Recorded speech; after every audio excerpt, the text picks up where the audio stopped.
Celebrando a vida e a saúde, nós estamos iniciando esse programa, agradecendo a você, meu telespectador amigo, minha telespectadora amiga de Santos, São Vicente, Guarujá, Guarujá logo nós vamos estar assim, mas a Praia Grande também, agradecendo pela audiência e procurando sempre fazer com que esse programa se torne o mais informativo possível, que a gente possa estar conversando sobre assuntos da atualidade, assuntos importantes.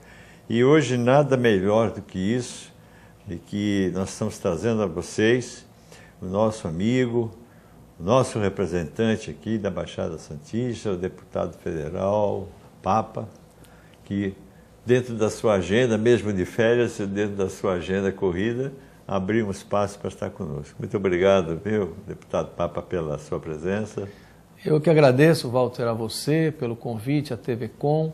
Agradeço também a possibilidade de estar aqui junto aos seus telespectadores, falando um pouco do mandato, do momento, da Baixada Santista, enfim, dos temas que hoje mais preocupam a nossa população. É uma alegria estar aqui com vocês.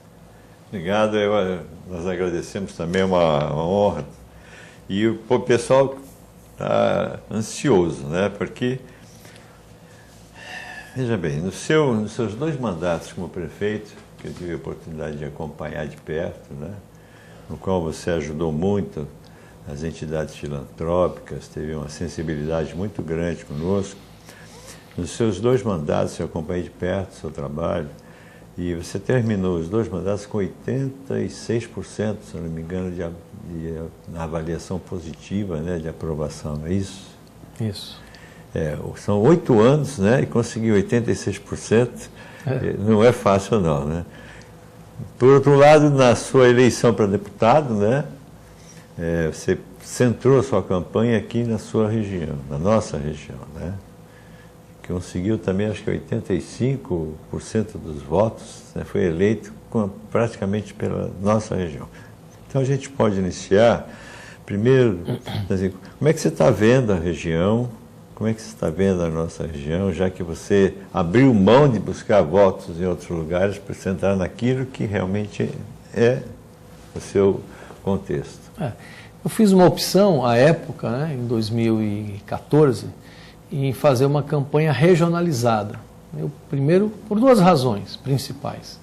A primeira é uma razão de convicção, uma questão de filosofia, de modo de enxergar a política. Eu entendo, Walter, que a eleição proporcional, ou seja, a eleição para vereador, para deputado estadual e deputado federal, ela ganha muito em qualidade quando ela é distrital, ou seja, quando esses representantes disputam os votos, a simpatia, o apoio das pessoas num determinado distrito. Um distrito pode ser uma parte de uma cidade, pode ser uma parte de um estado, né? Uma parte de uma região. Eu entendo que a Baixada Santista é um distrito, não apenas pela sua dimensão, pelo porte, pelo número de população, pela quantidade de pessoas e eleitores, mas também pelas circunstâncias, né? A realidade da Baixada Santista é uma realidade particular. Somos 9 cidades, todas integradas entre si, região litorânea, os mesmos problemas, as mesmas vocações, as mesmas oportunidades, enfim. Então, eu acho que aqui, em matéria de filosofia, de pensamento distrital, nós temos um excelente laboratório. A região metropolitana da Baixada Santista é um distrito, tem uma visão de região, né? Pensa como região, pelo menos deve pensar como região, e o que eu pude fazer na minha vida profissional, há mais de 30 anos eu atuo na área pública, tive a felicidade de sempre poder atuar nesta região, em Santos, ora na Baixada inteira, voltei a Santos, enfim. Então, o meu conhecimento, a experiência adquirida profissionalmente falando, como engenheiro, como gestor público, foi toda na Baixada. Então, eu acho que o sentido de você ter o reconhecimento das pessoas da sua região, onde você mora, região que você conhece, quer dizer, é diferente eu falar sobre um problema, um tema de Santos, ou do Guarujá, ou de Cubatão, ou de Peruíbe, enfim, do que eu me arvorar, né, a falar sobre Presidente Prudente, né, ou Ribeirão Preto, ou, enfim, São José do Rio Preto, Araçatuba, enfim. São cidades e regiões do estado de São Paulo, mas muito distantes da nossa realidade. Então eu tomei a decisão, mesmo com risco, porque essa é a verdade, uma campanha para deputado federal, a maioria daqueles que disputam se organizam em praticamente todo o estado, né? Quando não fazem isso em todo o interior de São Paulo, fazem pelo menos na região metropolitana de São Paulo, que concentra seguramente mais da metade dos eleitores paulistas. Então, a dimensão é outra. Eu tomei uma decisão de um certo risco, mas que me deixou à vontade com a minha consciência e com aquilo que eu penso. Eu fiz campanha na Baixada Santista, porque é uma região que eu conheço, uma região que tem os problemas muito parecidos, as questões são comuns, e eu imaginei também o seguinte, que se eleito, né, eu poderia então, com os votos da região, eu poderia me dedicar quase que exclusivamente, eu digo presencialmente, né, a presença física, o enfrentamento e o aprofundamento dos problemas a essa região. Não significa isso, Walter, que um deputado federal, pelas responsabilidades que tem, não deva ter uma visão nacional. Muito pelo contrário, eu tenho visão nacional, eu penso questões importantes para o país, tenho propostas de envergadura e extensão nacional, defendo o Estado de São Paulo no Congresso, na Câmara, todas as demandas do governador de São Paulo, Geraldo Alckmin, a gente se debruça sobre elas, estuda, defende, a gente defende São Paulo, quer dizer, todos os deputados de São Paulo devem estar preparados também para defender o Estado, né? Mas a atuação mais profunda, mais específica, mais atenta, ela tem que se dar numa região, porque é difícil, dificilmente um deputado consegue suprir as carências, as necessidades de 645 municípios, como é o caso de São Paulo. Então eu fiz a opção. Aliás, eu sou um defensor do voto distrital. Eu acho que um avanço que a legislação eleitoral brasileira precisa fazer é a instituição do voto distrital. Ele torna a eleição mais barata, e aí acaba com muitos dos problemas atuais das campanhas, e ele aproxima o eleitor do eleito. O eleitor conhece, ele reside na mesma região, ele tem proximidade, ele pode cobrar, ele pode, enfim, ele pode atuar, o eleitor pode e deve, né, estar o mais próximo possível daquele seu representante. Ele acompanha melhor as ações e o resultado final é melhor. Vou te dar um exemplo. Todos os deputados tiveram chance nesse primeiro ano de apresentar emendas ao orçamento da União. Pois bem, eu tomei uma primeira decisão que foi concentrar todas as minhas emendas para o setor de saúde. Porque eu acho que é um setor que vai muito mal, que tem problemas, tem alguns acertos, mas do ponto de vista orçamentário, de recursos financeiros, está muito debilitado, né? Isso, o resultado a gente vê por aí, né? Com certeza. Algumas cidades se diferenciam um pouco, é o caso de Santos, mas de um modo geral, as coisas na saúde da Baixada Santista não vêm bem e muito em função de falta de recursos. Eu tomei a decisão de concentrar, então, todos os recursos, 100% dos recursos, para a saúde.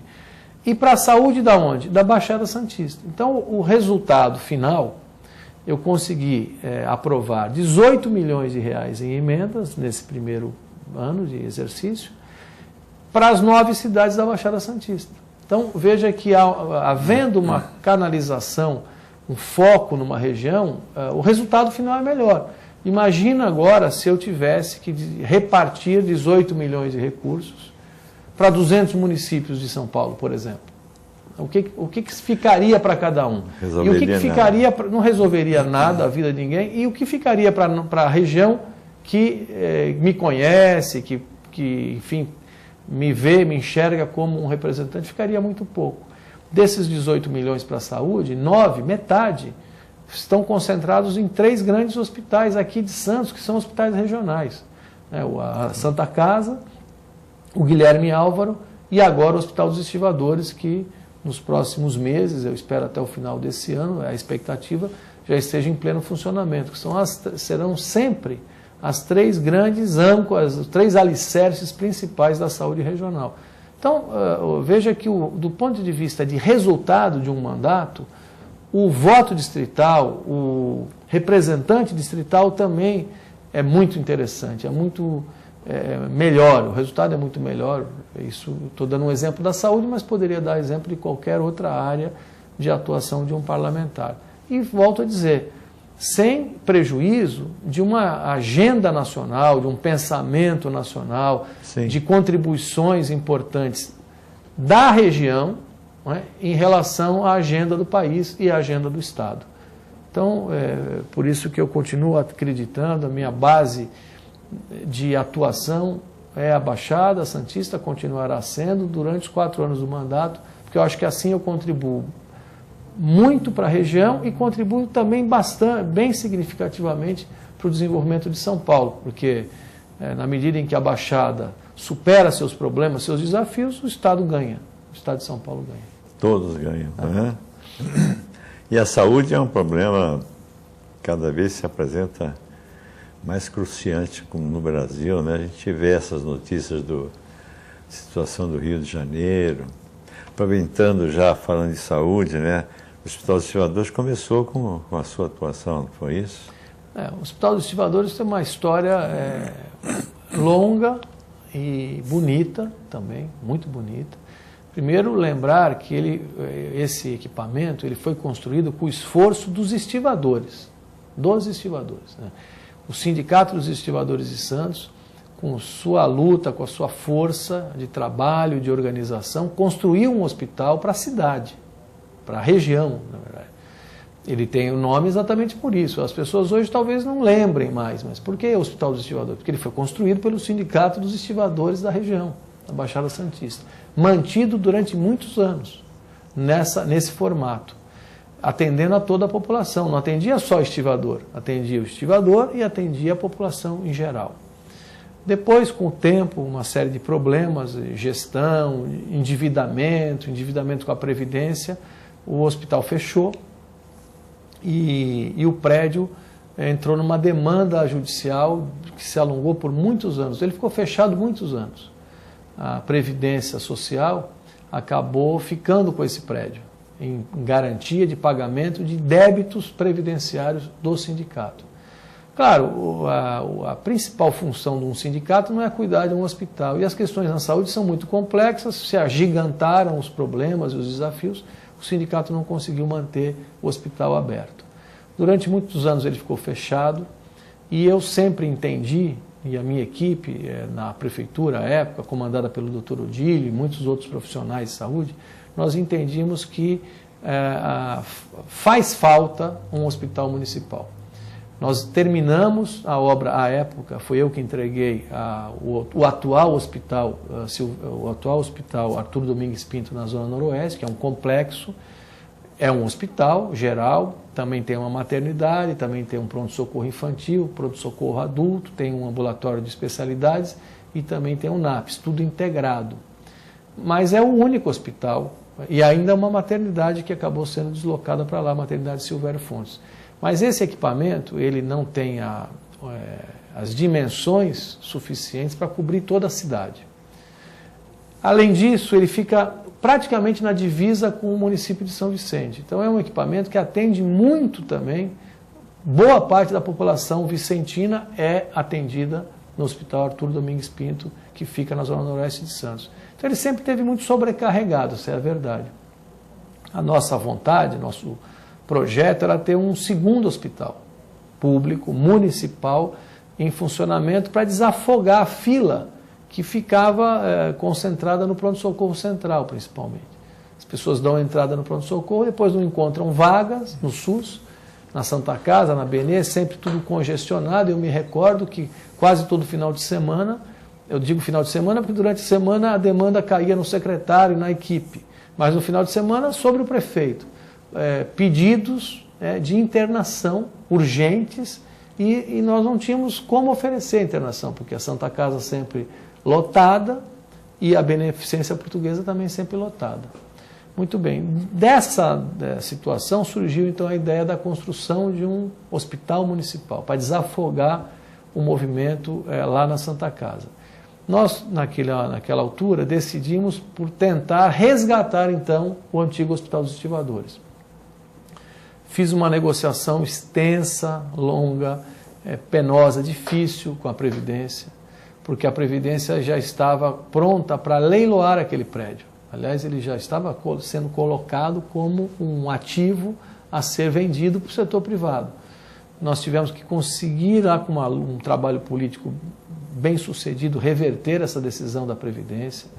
Contei muito com a ajuda do ministro da Previdência na época, hoje senador Garibaldi Alves, e também com os técnicos da Previdência, né, tanto do Ministério quanto do próprio Instituto Previdenciário, e conseguimos então ficar com o hospital. A Prefeitura de Santos, ela adquiriu, não é que ficou de graça, não. Nós compramos o hospital, com pagamento parcelado, né, e fizemos um primeiro projeto, aprovamos esse projeto, conseguimos, no momento subsequente, conseguimos, junto ao governador Geraldo Alckmin, uma ajuda financeira para a obra.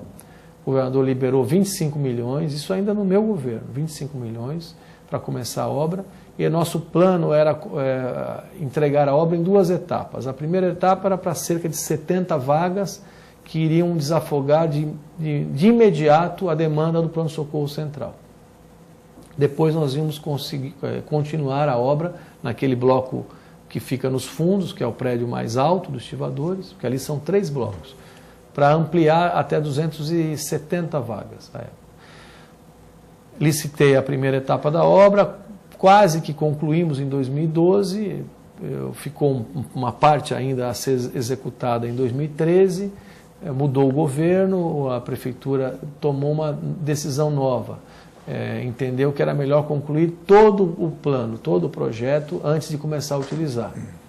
Então, a partir daí, o prefeito Paulo Alexandre Barbosa deu sequência à obra, fez algumas modificações, houve inclusive uma redução do número de leitos, né, de 270 para 220 e poucos leitos, mas isso para dar mais qualidade, né, mais espaço, a maternidade, porque também se decidiu por implantar uma maternidade ali, então os espaços são necessariamente maiores por conta dos berços, enfim. Então houve uma modificação de projeto, de conceito de projeto, mas o fato é que o hospital está caminhando para a sua conclusão. Eu visitei recentemente a obra junto com o prefeito, eu inclusive coloquei recursos dessas emendas que eu tive direito como deputado para os Estivadores, para terminar os Estivadores, se eu não estou enganado, cerca de 4 milhões de reais para os Estivadores.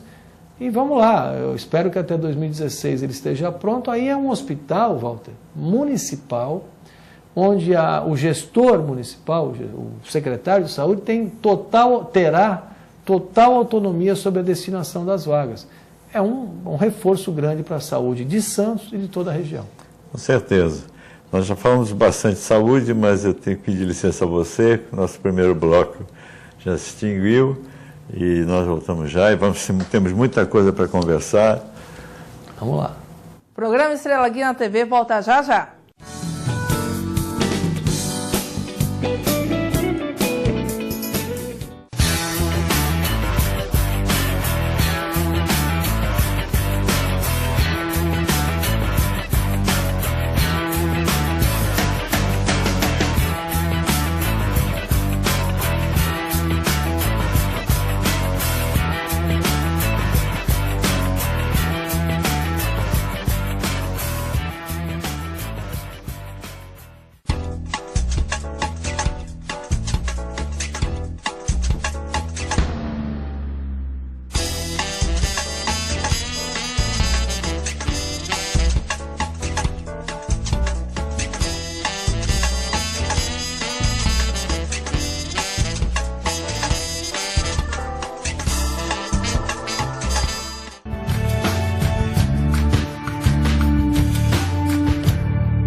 Elogiando a brilhante atuação da nossa Gisele, que nos traz alegria de estar conosco, né? Já retornou de suas férias, entre aspas, né, Gisele? Parabéns, viu? Acho que o sucesso do programa é a sua chamada de bloco. Mas a gente não pode falar muito não, porque tem tanta coisa que o deputado precisa falar, e é bom que saia. Nós estamos recebendo aqui, é um jornalzinho, um jornal que a gente chama, né? É uma prestação de contas, Pampa? É uma prestação de contas do primeiro ano do mandato.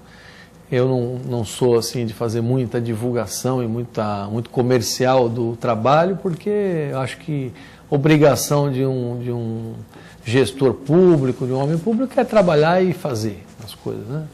Propaganda nunca fez muito parte da minha atuação, mesmo na prefeitura. Mas eu senti necessidade, nossa equipe sentimos necessidade de fazer um primeiro material de prestação de contas, é o que está aí, na sua mão. Está sendo entregue em algumas entidades, enfim, quem tiver vontade de ver está na internet também. Aí eu procurei resumir, Walter, o que foi esse primeiro ano de 2015, um ano dificílimo, talvez o ano mais difícil que o Brasil tenha vivido no ambiente político. Muito difícil.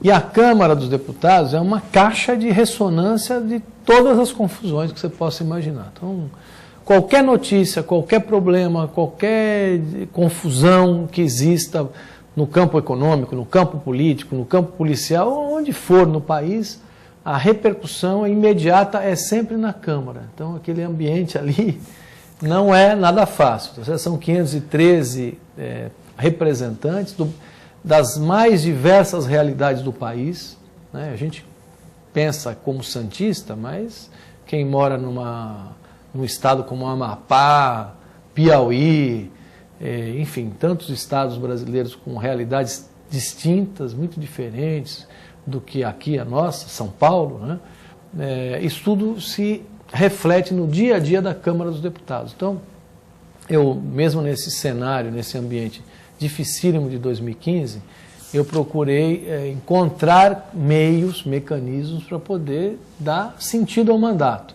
Retorno à população, principalmente da Baixada Santista, como eu já falei, daquilo que é o trabalho de um parlamentar regional, né, com visão aqui da região.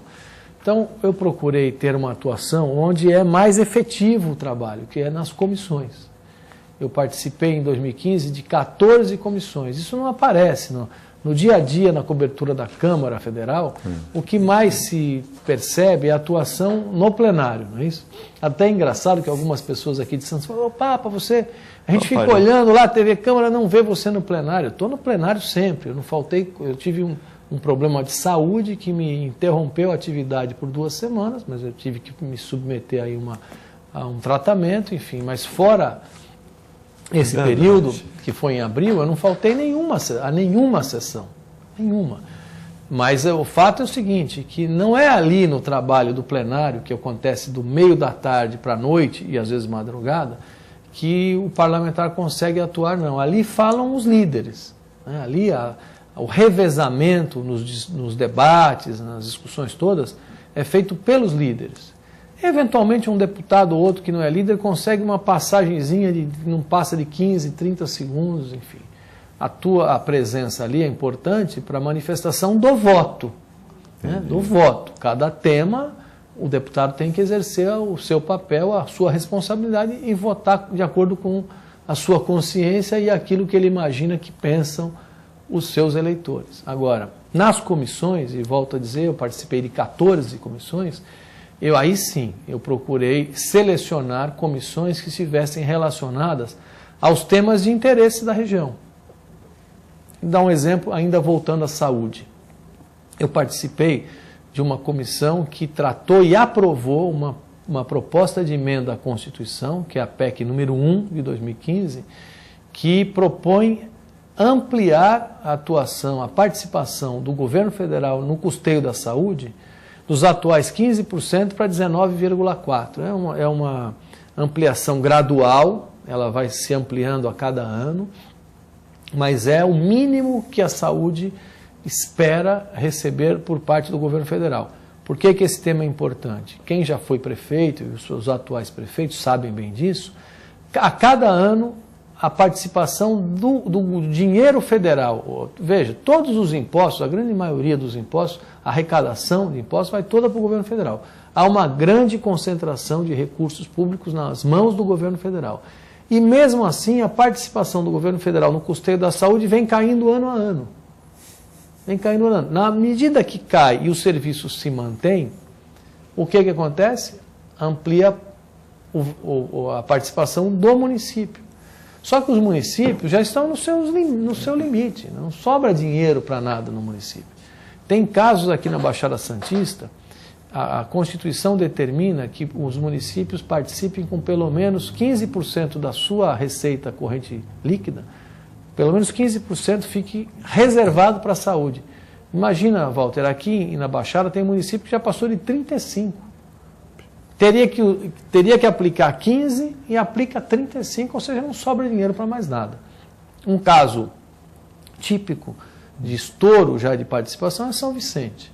Aí vai falar, bom, a saúde de São Vicente é precária, tem problemas, mas mesmo assim a parcela do orçamento municipal que está comprometida com a saúde é altíssima. E, em contrapartida, o governo federal vem tirando o pé.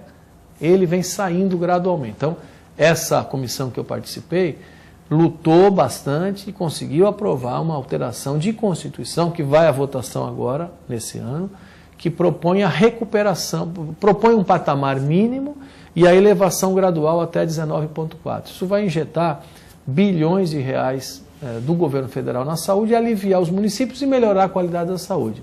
Essa foi uma comissão que eu tive participação e que foi muito bem sucedida.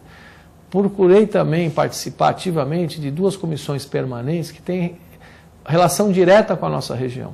Uma delas é a de Viação e Transportes, onde eu sou membro. Dentro da Comissão de Viação e Transportes, existe uma comissão que trata de portos. E nessa comissão de portos, pela importância do Porto de Santos, eu acabei me tornando uma referência boa. Então, toda a discussão do ano na Câmara envolvendo o Porto, eu estive presente o tempo inteiro, inclusive em viagens fora de São Paulo, porque a comissão está debruçada sobre a realidade dos portos cariocas, sobre a realidade dos portos de Santa Catarina, do Norte, do Nordeste. Então, algumas reuniões foram feitas, inclusive, fora de Brasília e fora do estado de São Paulo, onde eu estive presente, dando lá a minha contribuição como um parlamentar que conhece a realidade do Porto de Santos, que é o maior porto do país. A experiência santista é muito importante para enriquecer os trabalhos dessa comissão. O que nós conseguimos nesse período? Nós trouxemos a bancada, toda a bancada de Porto, vamos dizer assim, os deputados da Comissão de Portos, trouxemos todos eles a Santos. Você viu, a imprensa regional cobriu. Para quê? Para reunião? Para mais uma reunião? Não. Nós fomos visitar os pontos críticos do Porto de Santos, do lado direito, da margem direita. Depois atravessamos para Guarujá, fomos visitar e também conhecer os pontos críticos da perimetral da margem esquerda, no município do Guarujá. Ouvimos o prefeito de Santos, depois ouvimos a prefeita do Guarujá e na semana seguinte realizamos em Brasília, já estava na nossa programação, foi eu que propus essa programação, uma audiência na Câmara com a presença do prefeito Paulo Alexandre, da prefeita Maria Antonieta, do secretário estadual de Mobilidade, Logística e Transporte, que é o secretário Duarte Nogueira, o ministro de Portos participando, representantes da ANTAC e os deputados da comissão. Lá nós conseguimos fazer uma avaliação muito bem feita do problema de Santos, que gerou o quê? Praticamente 1 mês ou 2 meses depois, a Comissão de Viação e Transporte teve que se decidir sobre uma emenda de comissão para a área portuária. O valor era de 200 milhões de reais e nós aprovamos, veja, apesar da participação de deputados de tudo quanto é estado, nós conseguimos cravar o valor dos 200 milhões de reais para o Porto de Santos. Para que isso? Para dar andamento nas obras aqui da entrada de Santos, que não é só a entrada de Santos, é um complexo, é uma obra que prevê um acesso direto para o porto, independente do acesso que serve à cidade, ou seja, a solução definitiva para a entrada de Santos, para a conexão com São Vicente e a conexão com o porto. Então, essa Comissão de Viação e Transporte, aí o meu trabalho se enxerga, né? Porque é uma coisa focada num determinado tema e que não é tratado no plenário, não, é tratado nas salas das comissões. Então é importante não aparecer lá Muito pelo contrário. Claro, lá os líderes, aos líderes. É interessante isso, porque o eleitor, de um modo geral, a população... Eu estou fazendo a pergunta porque eu desconhecia não tem a obrigação, ninguém. E eu mesmo desconhecia. Eu desconhecia a sua forma, como tem que atuar um deputado. Veja, ou o parlamentar se torna líder de um partido ou de uma bancada, e aí sim ele vai ter presença permanente nas discussões no plenário, toda a votação é precedida de uma discussão das lideranças, ou esse parlamentar, se quiser ter efetividade, se dedica a um trabalho nas comissões. Eu, como disse, escolhi a Comissão de Portos e também de Viação e Transporte, que tem a ver com transporte de carga. Na Comissão de Viação e Transporte, eu participo de uma outra comissão que está fazendo o novo marco regulatório para o transporte de carga, que é um tema muito importante para a Baixada. Nós temos centenas de empresas de transporte de carga, que o Porto de Santos de transporte rodoviário de carga. E o Porto de Santos depende muito do caminhão, né, desse modal, e eu estou lá atuando nessa comissão. Sou, inclusive, parte da mesa, acho que segundo vice-presidente, né? Porque é um tema importante para a Baixada. Então, os sindicatos, os trabalhadores do setor acompanham o meu trabalho na comissão. Acompanham, contribuem, mandam relatórios, informações e demandas para a gente. Um outro tema que eu me dediquei bastante foi saneamento. Pela Baixada Santista e porque eu entendo que o saneamento é um tema para ser tratado com atenção, com prioridade no país inteiro. Você sabe, Walter?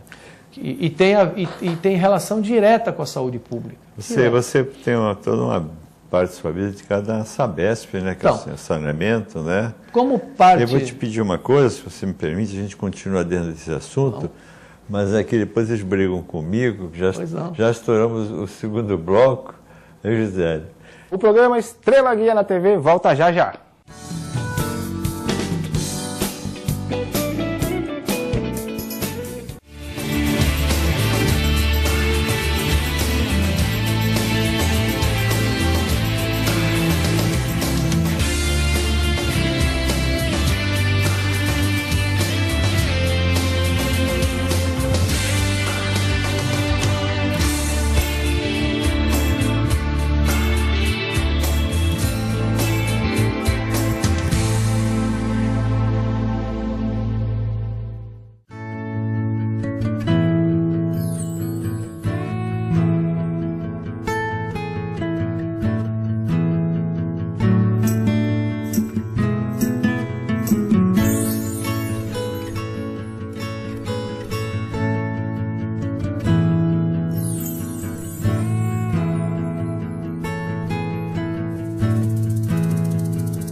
Você está assistindo ao programa Estrela Guia na TV, agora infelizmente no seu terceiro e último bloco. Os blocos parecem que foram curtos, não foram não, é que os assuntos são importantes e eu aqui estou aprendendo muita coisa, vocês também, e também tomando ciência do que é o trabalho de um deputado federal, né?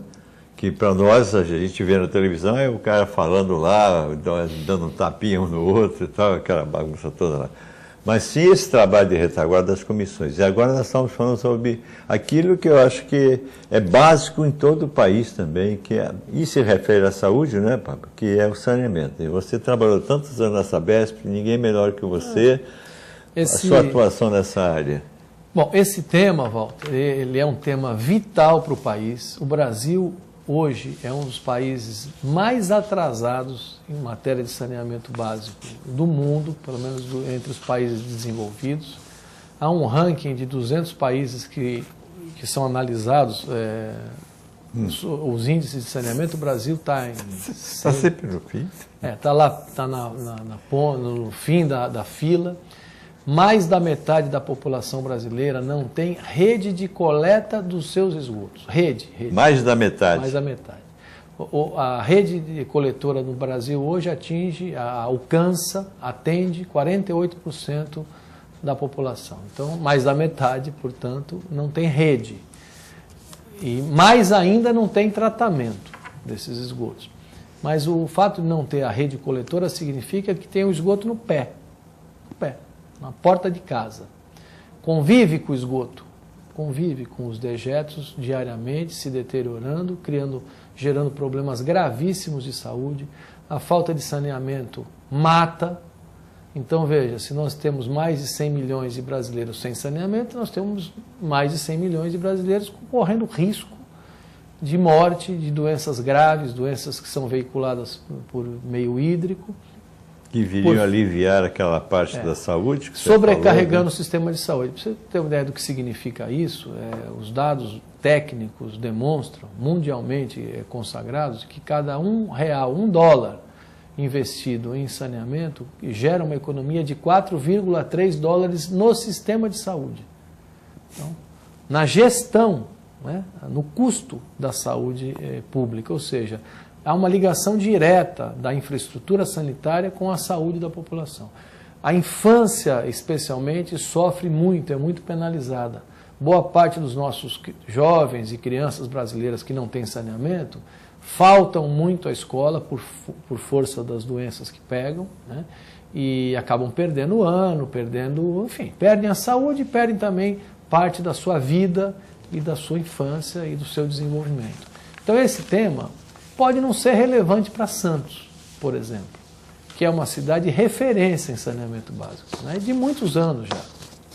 Já vem no projeto de Saturnino de Brito, a construção dos canais, o investimento todo que foi feito aqui no início do século retrasado e que gerou um sistema que é hoje modelo, né? A cidade de Santos tem índices altíssimos de saneamento, de atendimento na área de saneamento. Mas não é a realidade, por exemplo, de muitas cidades da Baixada, aqui do lado, vizinhos.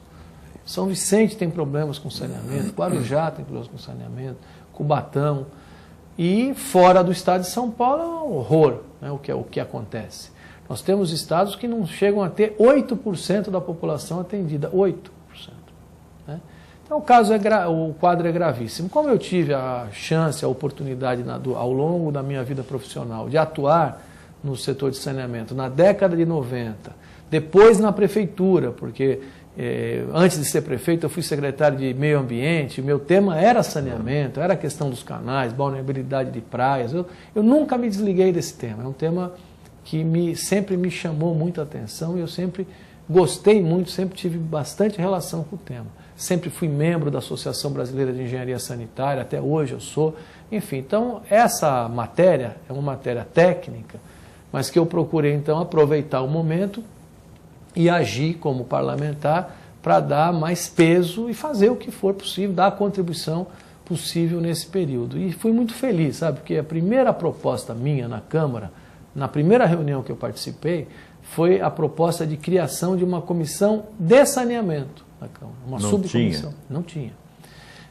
Eu consegui criar, né, fui feliz na proposta, no momento em que eu estava chegando, criei, me transformei em presidente, fui escolhido pelos parlamentares, membros da comissão, fui escolhido presidente, atuei como presidente esse ano todo, fizemos uma bela agenda, fizemos diversas audiências em Brasília, ouvimos todo o setor, todas as empresas estaduais de saneamento do Brasil inteiro, os serviços municipais de saneamento do Brasil inteiro, as agências reguladoras, a Associação Brasileira de Engenharia Sanitária, ouvimos as universidades, ouvimos as entidades que representam as prefeituras, o governo federal, enfim, fizemos um diagnóstico muito bem feito, profundo, sobre o setor e, ao final do ano, aprovamos uma agenda parlamentar, a agenda da Câmara, né, com 20 propostas. Né.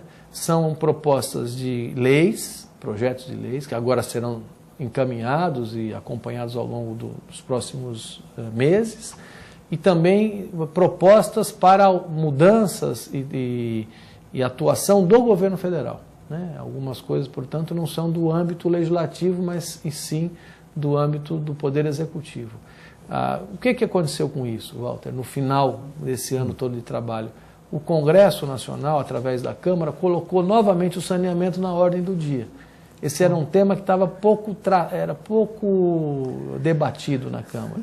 Praticamente inexistia. O último debate mais forte, mais consistente que houve nesse tema foi em 2007, quando finalmente foi aprovada a Lei de Saneamento. A lei atual de saneamento foi aprovada em 2007. De 2007 para cá nada aconteceu e as coisas vão mudando, né? A necessidade vai aumentando, enfim. Além dessas indicações e também de ideias para a nova legislação no país, eu acabei sendo relator de um projeto de lei do senador, hoje senador, ex-governador José Serra, que foi aprovado já, está na iminência de se transformar em lei, que criou um regime especial para o setor de saneamento. O setor de saneamento não tem dinheiro para investir, e a realidade está aí, mais da metade da população não tem rede, mas paga mais de 3 bilhões de reais todos os anos só de PIS e COFINS para o governo federal. Quer dizer, o governo instituiu esse tributo para o saneamento, não bota dinheiro suficiente e ainda tira. É impressionante como o governo federal arrecada e... Então nós criamos uma regra, não é isenção não é uma isenção, é uma coisa melhor, mais inteligente. É um regime especial para o setor de saneamento, chama REISB. Foi feito a 4 mãos, pelo Serra e por mim. O Serra fez no Senado e eu fiz na Câmara e conseguimos aprovar praticamente juntos o projeto. E o que prevê esse regime? As empresas de saneamento, se elas comprovarem investimentos no setor de saneamento, investimento não é gasto com custeio, novos sistemas, mais rede, novas estações de tratamento, o que for necessário de investimento.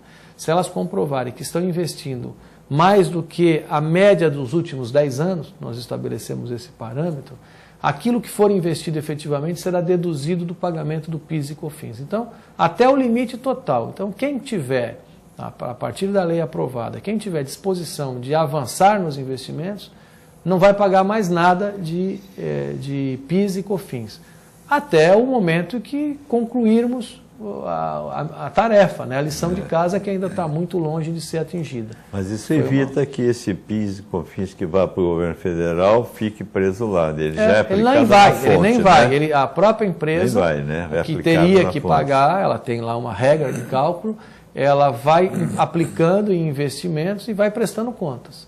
Ao final do ano, se ela conseguir aplicar tudo aquilo que ela tem como obrigação de pagar, ela praticamente não paga nada. Se houver algum saldo, ela tem que pagar a diferença. Então, esse regime é algo que o setor de saneamento espera já há muitos anos, desde que a regra do PIS e COFINS foi alterada, penalizando fortemente o setor de saneamento. Essa foi uma coisa já objetiva desse ano, né? Enfim, essas coisas, portanto, esse trabalho, esses avanços, eles se dão nas comissões, com muito mais efetividade do que o trabalho que é feito no plenário. Plenário da Ibope. E muitas leis, inclusive as pessoas não sabem, são aprovadas nas comissões. Já vem preparada, já vem pronta, né, para ser... Tem caráter terminativo aprovado nas próprias comissões. Deputado, eu não podia deixar passar. Primeiro, se me permite, eu esqueci, depois vou cometer uma injustiça com esse pessoal maravilhoso que é a nossa equipe de produção, citando o agradecimento a Gisele, o Reale, a Victória, o Williams, o Rodrigo, Thaís, Daiane, Thaís está em licença maternidade, Daiane, Cristina, Dona Joana, que fez o melhor café da TV Com, ela é campeã do café da TV Com, se não fosse pessoal, São Paulo, que, com muito amor, com muita competência, faz com que esse programa apareça na nossa telinha, certamente nós não teríamos o proveito que estamos tendo. A vocês todos, mais uma vez, sempre o meu agradecimento. Isso aí. Esse pessoal aí é terrível, viu? Ninguém faz nada sem equipe, Walter. Não faz, não faz. O líder de hoje, o líder atualizado, é aquele que sabe, sabe identificar as vocações de cada membro da sua equipe, valorizar e estimular o tempo inteiro essa equipe. Pela primeira vez, numa pesquisa feita no Brasil, a incidência de apontamento maior do povo, 46%, se eu não me engano, foi sobre a corrupção. E aí entra a classe política como um todo, né? É uma coisa que não tem jeito, a política é isso, né? A corrupção é isso. Qual a sua opinião sobre essa situação do Brasil? Os nossos telespectadores, certamente, dada até a sua habilidade, a sua confiabilidade, porque fala-se muito, todo mundo dá palpite, o que o senhor acha disso, dessa situação do Brasil? Tem jeito? Bom, tem que ter. A situação atual brasileira no terreno político, de fato, é vergonhosa, é uma coisa que assusta, que paralisa, né? Não só assusta e mexe com toda a população, desanima, mas esse desânimo gera paralisia da economia também, né? E falta de esperança, né? O que é muito grave, muito ruim. Eu acho que tudo quanto é tema relacionado a desvios de conduta deve ser tratados como está sendo tratado, aliás, hoje, né? Com prioridade, com responsabilidade, e as pessoas que devem pagar pelo que fazem, devem ser responsabilizadas, mas também nós temos que olhar para frente, né, Walter? Nós temos que olhar para frente. Essa paralisia toda de 2015 e que já continua já nesse início de 2016, nós temos que superar isso, né? Nós temos que encontrar forças, meios, mecanismos para superar esse momento difícil, olhar para frente, confiar. Hoje eu recebi um jornalista lá no meu escritório, que ele falou assim, olha, a gente tem a crise para enfrentar, mas não pode também ficar só pensando nela, senão a gente casa com a crise. Não foi isso que ele falou? A gente vai casar com a crise.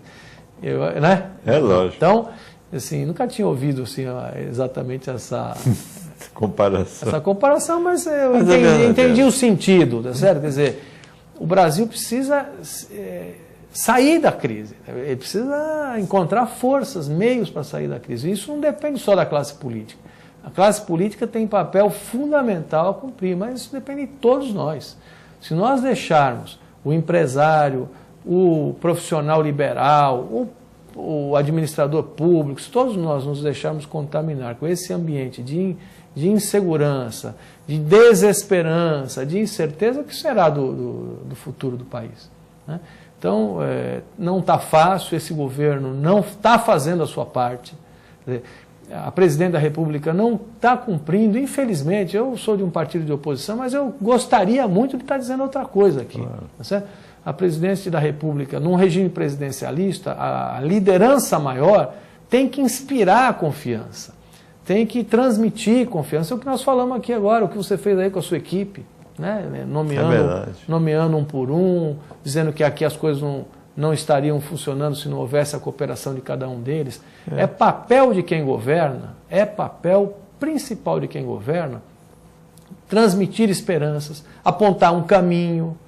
E o que eu vejo de mais triste, mais preocupante nesse momento do país, é que esse apontar um caminho que deve partir do governo, de quem tem as informações principais, tem o planejamento estratégico do país nas mãos, né, a execução desse planejamento não vem acontecendo, né?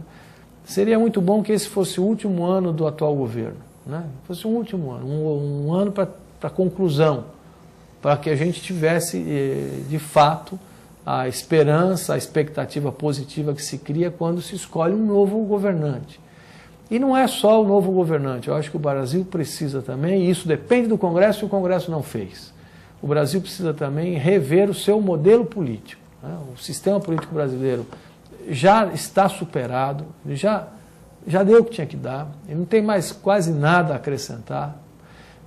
O modelo de escolha dos governantes, esse presidencialismo que nós temos hoje de coalizão, que o presidente é refém da sua base de apoio, quando as coisas vão... Troca, né? Troca, concessão. Isso, e acaba que as engrenagens só se movimentam na base da troca, do interesse, da participação, ocupação de espaço político, mesmo sem ter as credenciais necessárias. Isso também é uma coisa que precisa ser repensada no país, né? Eu acho que mesmo com a crise toda, o Brasil podia começar a rediscutir o modelo do presidencialismo, né? Discutir. Eu sou parlamentarista, eu acho que o parlamentarismo seria um sistema muito melhor. Veja, vamos pensar hoje, no Brasil de hoje, se nós vivêssemos o parlamentarismo. Todo o governo já teria sido trocado. Trocado sem impeachment, sem trauma, sem guerra. Não, é trocado porque é a regra do jogo. O governo não funciona mais, não dá retorno, a população já não apoia, perdeu o apoio, troca. É assim que acontece em muitos países, em muitas democracias fortes, né, e muito mais desenvolvidas, países mais desenvolvidos do que o nosso. Eu sou parlamentarista, mas acho que isso não se impõe também. A sociedade brasileira podia e deve, na minha opinião, começar a discutir o modelo de governo, o sistema de governo que nós queremos para o país, para o futuro. Eu não estou dizendo nesse momento de tira um presidente, não é isso. É um modelo mais atualizado, mais moderno, mais razoável do que esse que nós temos hoje. Agora, enquanto o modelo é esse, o que eu acho que falta mesmo ao país é o governo governar, liderar, apontar caminhos, transmitir confiança. E isso, infelizmente, não está acontecendo nesse governo da presidente Dilma Rousseff. Volto a dizer, infelizmente, eu gostaria de, mesmo sendo de um partido de oposição, estar dizendo outra coisa aqui. Mas é o que nós estamos vendo.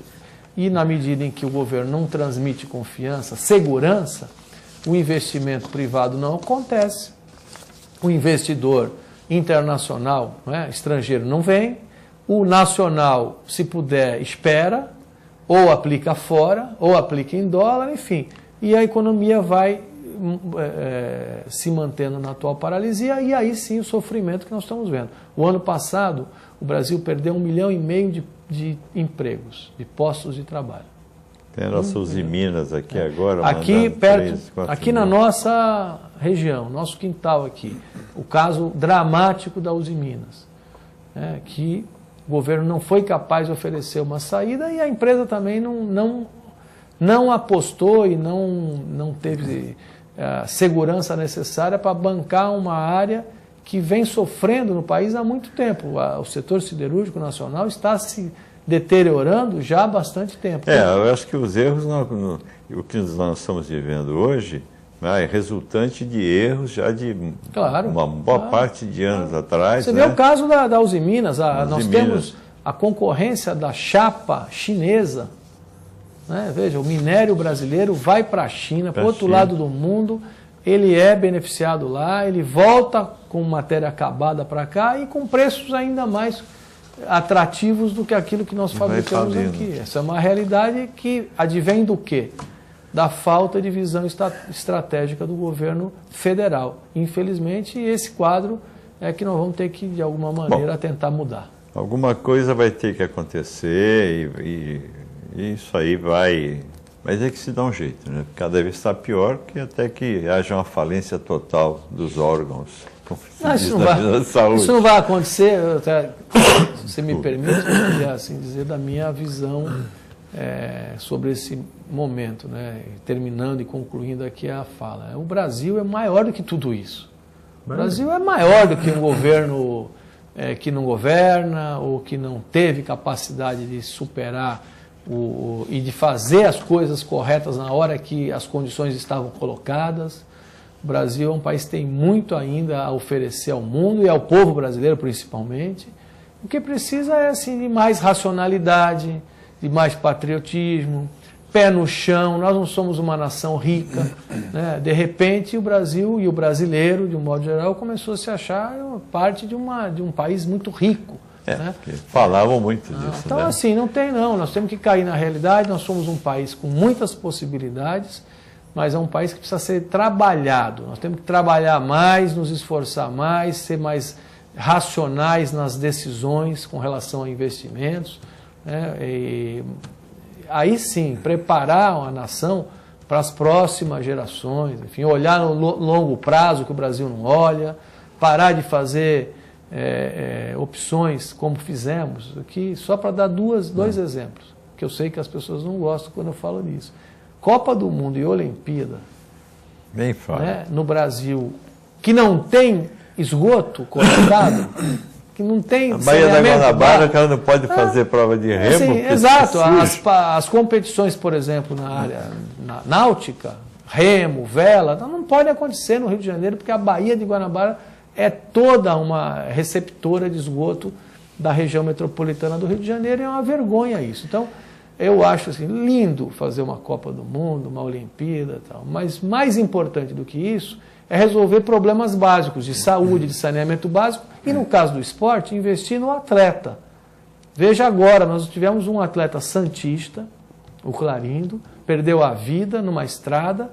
O que mostra esse acidente com o Clarindo? A precariedade em que estão submetidos os atletas brasileiros.